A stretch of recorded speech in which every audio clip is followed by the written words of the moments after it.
अस्सलाम वालेकुम। मोहसिन बिलाल हमारे जो ख़ुसूसी गेस्ट हैं वो एक नौजवान सहाफ़ी हैं हमज़ा अज़्ज़ुल सलाम।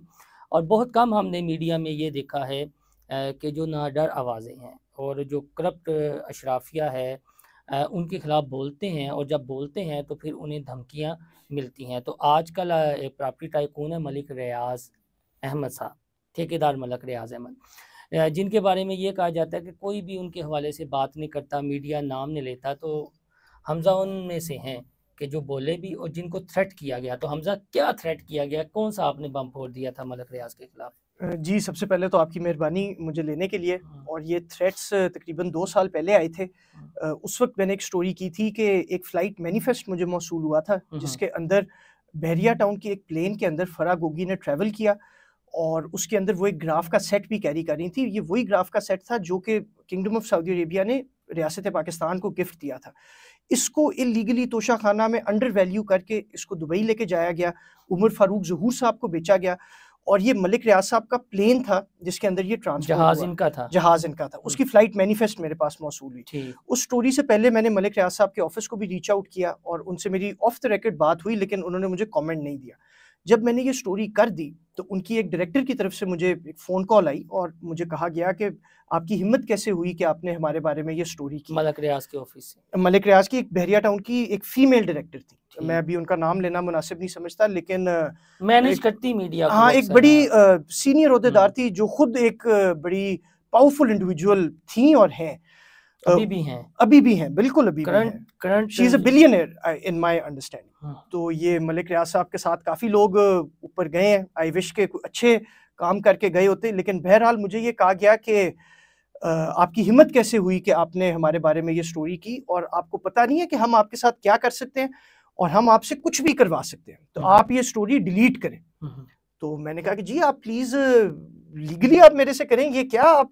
मैं तो बड़ा सरप्राइज़ हो गया ये कॉल सुन के, क्योंकि इससे पहले मैं लंदन में था। उनकी मलिक रियाज़ साहब की फैमिली से भी कभी-कभी हेलो हाय होती थी। मैं एक और इदारे में था, वो उनके एडवर्टाइज़र थे और बड़े अच्छे हमारे टर्म्स थे। तो मैं बड़ा हक्का-बक्का रह गया, और मैं अभी भी आई एम अ यंग जर्नलिस्ट और समझ नहीं आती कि मलिक रियाज़ साहब नहीं, की ऐसा तरफ तो से नहीं है।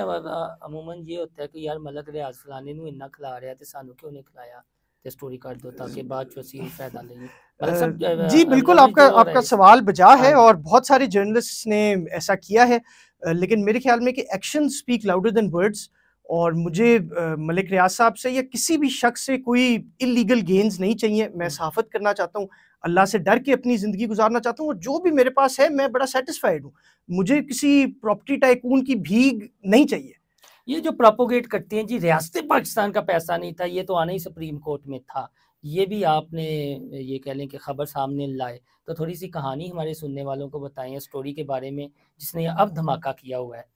जी, ये बड़ा अनफॉर्चुनेट है। एक सीनियर जर्नलिस्ट हैं अहमद नूरानी साहब, और हमारे सीनियर हैं तो सब हमारे लिए काबिल एहतराम है, लेकिन मेरे ख्याल में वो बड़े मिसइन्फॉर्म्ड हैं। सीनियर का एक मैं जो बड़ी ज़िम्मेदारी से, यानी हम भी आपके दौर से गुज़र रहे हैं चीज़ें।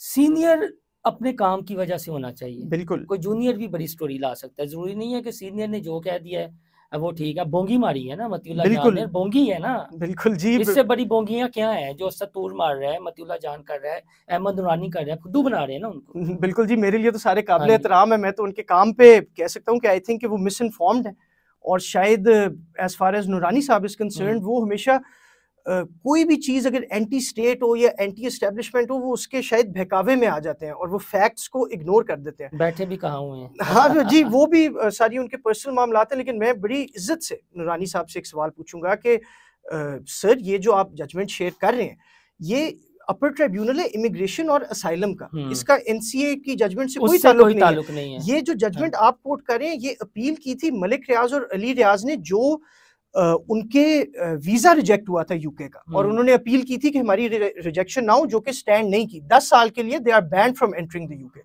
उसके अंदर उनकी लॉ फर्म ने, उनके लॉयर्स ने ये क्लेम किया था, उन्होंने अदालत को बताया था कि ये पैसे हमारे सुप्रीम कोर्ट में गए थे। उस एक पैराग्राफ को, जिसका एनसीए से कोई ताल्लुक नहीं, Upper Tribunal of Immigration and Asylum है, बल्कि वो भी मैं आपको दिखा दूं कि मैं तो जी अपने साथ लेके आया हूँ, जिस जजमेंट का नूरानी साहब हवाला दे रहे हैं। तो आई वॉज वेरी सरप्राइज कि जी सीनियर जर्नलिस्ट या इवन कुछ वकला भी इस बहकावे में आ गए। लेकिन अनफॉर्चुनेटली मुझे ये बड़ा दुख होता है कि कभी कभी लालच में आके भी लोग बड़ा कुछ कर लेते हैं, बाद में फिर रिग्रेट करते हैं। तो मैं तो बस उनको यही कहूँगा कि सिर्फ फैक्ट्स पे बात करें, और अगर कोई बातें हैं तो ये सारी अदालतों में भी जाएंगी। ये बताएं कि एक बड़े ही सीनियर सहाफ़ी हैं जवेद चौधरी साहब, कामरान खान साहब के हवाले तो सबको पता है। जवेद चौधरी साहब ने वो कुछ माह पहले कहा था जी कि मलक रियाज साहब ने एक ऑडियो रिकॉर्ड करवा दी है और बड़ा धमाका होने वाला है। वो ऑडियो कितने हुए, और क्या आप नहीं समझते कि इस बहकी गंगा में तो सहाफ़ियों ने भी हाथ धोए हैं? तो इन्वेस्टिगेटिव अदारों को नहीं चाहिए कि सब उन्हें एक बारी ज़रा ले आना, बिला इम्तियाज़ अगर करना चाहते हैं एहतसाब, आपको या मुझे थ्रेट मिल जाता है, ए मामे लग देने सिस्टम दे कि इन्होंने कोई कुछ नहीं कहना जी। ये अब मैं इसके बारे में क्या कहूँ कि ये 2 अटेम्प्ट हुई है ना आप पे। जी, मतलब एक उन्होंने डेथ थ्रेट हाँ दिया जी, था बड़ा क्लियर, और हाँ उसके जी। बाद मैं तो कुछ देर अपने घर में भी नहीं था, अपने शहर में भी नहीं था, और बड़े मैं बुरे सर्कमस्टांसेस में था। लेकिन अल्लाह ताला सबको अपने हिफ्ज़-ओ ईमान में रखे। But as far as Javed Chaudhry साहब इज़ कंसर्न्ड, तो वो बेहतर जानते हैं, मुझे इस ऑडियो का इल्म नहीं, लेकिन मैं इस पे एक एनालिसिस कर सकता हाँ, हूँ कि एनालिसिस आपकी राय ज़रूरी है जी, ना। जी, जी, मैं एनालिसिस ये कर सकता हूँ कि मलिक रियाज साहब के अभी ट्वीट में भी हम देखते हैं कि जो-जो इल्ज़ामात नैब ने उन पे लगाए हैं कि हाँ। जी ये इल्लीगली एक्वायर्ड प्रॉपर्टी है, उस हवाले से तो उन्होंने कोई जवाब नहीं दिए, मनी लॉन्ड्रिंग के हवाले से कोई जवाब नहीं दिए, अल कादिर की ब्राइब के हवाले से कोई जवाब नहीं दिए।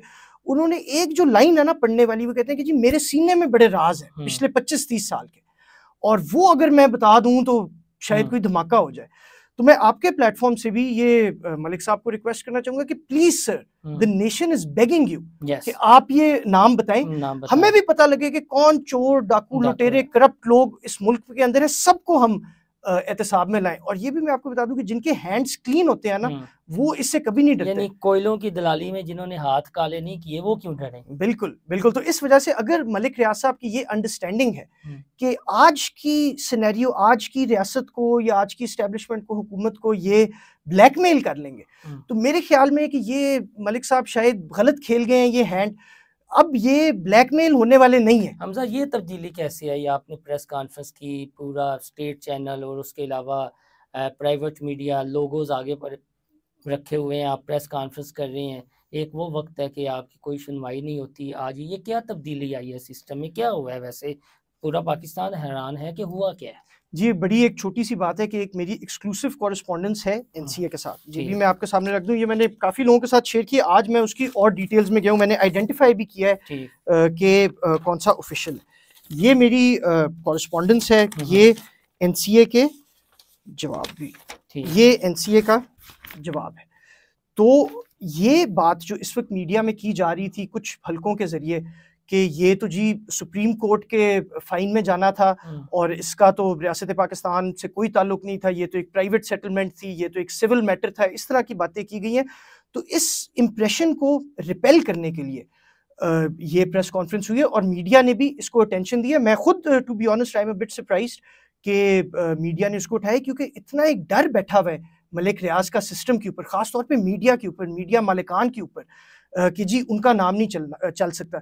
इससे पहले भी मैंने एक प्रेस कॉन्फ्रेंस की थी जब मुझे डेथ थ्रेट्स आए थे, जब मैं यूनाइटेड नेशंस तक ये मैटर लेके गया था और उन्होंने इसको टेकअप किया था गवर्नमेंट ऑफ पाकिस्तान से। तब आप यकीन करें कि किसी बड़े चैनल ने वो 30 सेकंड की भी प्रेस कॉन्फ्रेंस नहीं चलाई, जबकि उनके सारे नुमाइंदे वहाँ पे बैठे थे, सब मेरे भाई हैं, काबिल एहतराम है, मेरी बिरादरी के।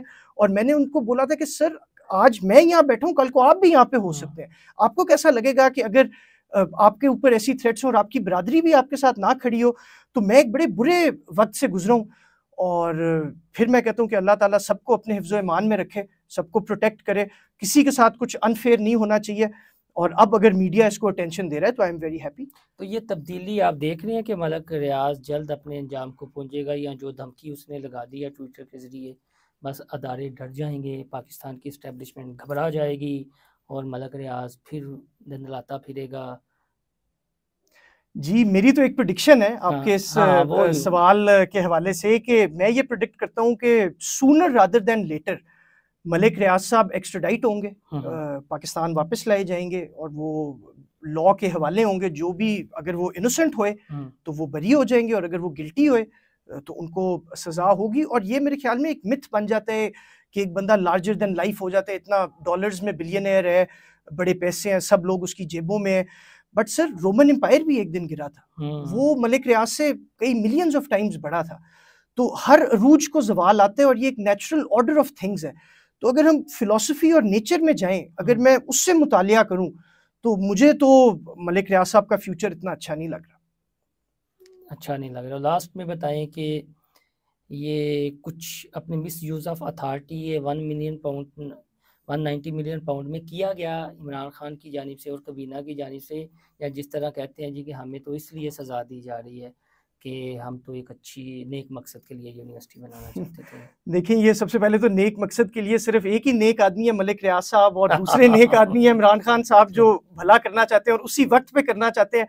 और मेरे ख्याल में इन दोनों के अलावा इस मुल्क में कोई नेक उस तरह शायद ना हो। लेकिन as far as the cabinet was concern, मेरे ख्याल में जिस तरीके से सीक्रेसी रखी गई, जिस तरीके से कंसील्ड डॉक्यूमेंट के जरिए कैबिनेट अप्रूवल लिया गया, तो उससे बहुत शक पैदा होता है कि देखिए चीज वही छुपाई जाती है जिसमें कोई दो नंबरी हो, जिसके अंदर कोई चोरी हो, कोई करप्शन हो। जो चीज अभी मैं आपसे बात कर रहा हूँ, मुझे कोई डाउट नहीं है, मैं आपसे खुल के ऑन कैमरा बात करूँ, अभी मैं आपको कहूँ कि जी एक सेकंड मेरे साथ साइड पे आए, मैं आपसे एक बात करना चाहता हूँ, फिर जो इर्द गिर्द लोग देख रहे होंगे वो शायद बोलें कि जी ये तो कोई चक्कर लग रहा है। तो जो खुली बात होती है, जो सच्ची बात होती है, उसको कभी छुपाने की जरूरत को बचाने के लिए कहाँ से आप समझते हैं कि इत्थों जो ना सुराख है वो बंद करने की जरूरत है अगर तो मुल्क ने आगे जाना है? जिस तरह DGISPR साहब का भी एक क्लिप जो स्टेटमेंट वायरल हो रही है, स्पेक्ट्रम को तोड़ने की जरूरत है आगे बढ़ने की, वो कहाँ है, कहाँ कहाँ है वो सुराख? आप तो भुगत रही हैं ना, वो सुराख के बारे में लास्ट में बताएं कि कौन कौन से सुराख बंद करने की जरूरत है। जी देखें, बिल्कुल ये लेफ्टिनेंट जनरल अहमद शरीफ चौधरी ने एक बड़ी इंपॉर्टेंट स्टेटमेंट दी, जिसको मेरे ख्याल में हमें बड़ी गहरी तरीके से समझना चाहिए कि जो इलीगल स्पेक्ट्रम है वो ही पाकिस्तान के अंदर ये इंतशार और ये करप्शन और इस तरह की चीज़ों को फ़रोग देना चाहता है। लेकिन जो एक चीज़ नज़र आई, एक सिल्वर लाइनिंग है and it remains to be scene.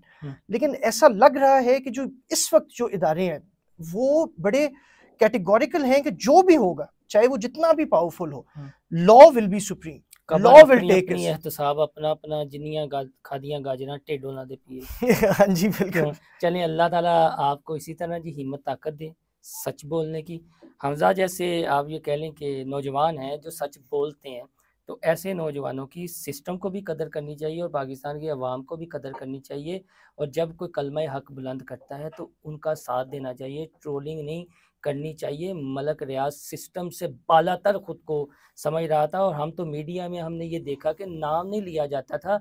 कुछ ऐसी प्रेस कॉन्फ्रेंसें थी कि मौजूदा कबीना जो है और इससे पिछली कबीना भी नाम नहीं लिया करती थी, हम फिर भी बोल दिया करते थे, नाम लेते थे। तो आज चले नाम तो आया है, अल्लाह करे ये एहतसाब का अमल जल्द मुकम्मल हो और एक रोशन खुशहाल पाकिस्तान की जो बुनियाद मौजूदा सिस्टम ने, इस्टेब्लिशमेंट ने ख्वाब देखे हुए हैं, वो शर्मिंदा ताबीर